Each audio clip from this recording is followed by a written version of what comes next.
I'm on the circuit court, and the vetting process has been taking place. They tell me to send in all this information, and I'm gathering, tax records and everything. I'm sending it in, and I'm thinking, okay, I might get it, I might not get it. And Patrick said you're going to get it. Patrick says I'm going to get it, but President Biden announces that he's going to pick the nominee and announce the nominee by the end of the month of February. And so within that last week, there's like 2 days left. This is like a Thursday or Wednesday, and I'm thinking, it's not me. There's no way it's me, because I would know by now if he had picked me. So I'm like totally depressed. I've done all this work. I'm like, this is a disaster. I'm so mad. And I'll tell you why I'm really mad, because I had to prepare for court. I was a judge, and I thought, well, if it's me, I don't have to prepare. So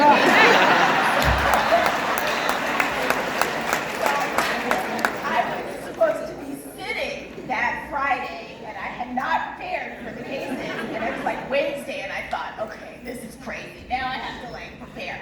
So I was mad, and by Thursday afternoon, I was absolutely like, it's not me, I'm gonna go hang out with my friends. So 2 of my very close friends had actually flown in, because they had said, these are the Rosenthal brothers I talk about in the book, from Miami. From high school. They're from high school, and they flew in without me knowing. That's right. Because they wanted to be there, thinking that it was going to be me. They thought it was going to be me too. And so they called. This is such a sweet story. They call me on Thursday, afternoon, and they say, "Guess what? We're in town." And I say, "Why? It's not me. What are you doing here?" And they say, "Well, let's go have dinner." They're coming to surprise you and support you. Exactly. So I say, "Okay, well, we'll just make it a dinner where we're all sad." So we go, and we're planning, and I'm literally packing up my office. It's like 6 p.m. on Thursday, and the president has said I'm going to announce it on Friday, so I know I'm done. Yeah. And my cell phone rings, and I'm walking out the door to go to dinner. Does it say Joe Biden called? No,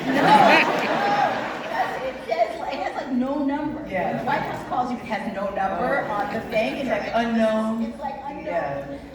So I answer it, and he says, "Judge Jackson?" And I say, "Yes." And he says, "This is Joe Biden."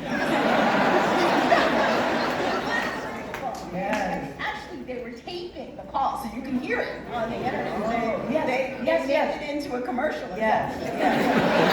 I was totally thrown off, because I had absolutely decided it was not me. So it wasn't, this is a White House operators, please No, stand by. no. So you really pick up He called right into my Wow. phone. And said, "What the hell you got to I mean, Joe Biden, and he Judge said, Jackson. "How are you?" And I said, "I'm wonderful, Mr. President, how are you?" And he said, "Well, you're going to be more wonderful, because I want you to go to the Supreme Court."